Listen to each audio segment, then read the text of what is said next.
morning.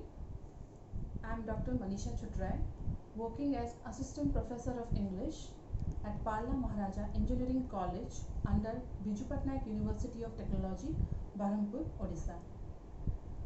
The topic I am going to focus today is, or it comes under, human suffering during the time of unforeseen disaster.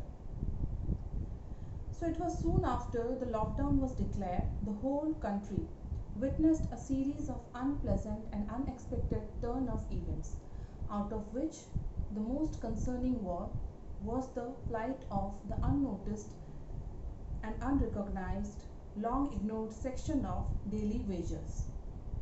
This population belongs to the unorganized sector of the economy, hence mostly migrants from underdeveloped or passive states which in a way fail to create employment opportunities for its inhabitants. As factories were shut down all of a sudden, they became jobless and could survive with whatever meager savings they had, but in no time things or situation worsened and they headed homeward in the group of thousands. It was then people became aware of this vulnerable, deprived section of society which has always been a key contributor to the economy of the country. But they have hardly been ever recognized or rewarded.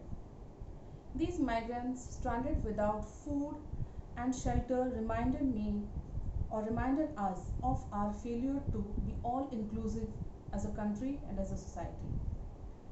Atul Yadav, a photographer with the Press Trust of India, was heading homeward from work on 11th of May when he came across Pandit, 38, sobbing his heart out on a Delhi highway as he was desperate to reach home to meet his or to attend to his ill infant son. We laborers do not belong to any country. This very statement made by Pandit was a reminder for all of us about the kind of treatment these daily wages have been receiving from us. Yadav illustrates the anguish of millions of migrant laborers in India. And here Pandit reminds me of Yank from The Hairy Ape, a 1922 expressionist play by American playwright Eugene O'Neill, in which the protagonist of the play, a laborer, searches for a sense of belonging in a world controlled by the rich. Amidst this chaos, the dilution of labor rights, with increase in working hours, almost no overtime pay, seems undemocratic and comes as another severe blow to the vulnerable mass. It also reflects on one of the most pressing issues of rootlessness and its consequences faced by the so-called daily wagers who belong to the country, who belong to the society, yet they do not belong. Thank you.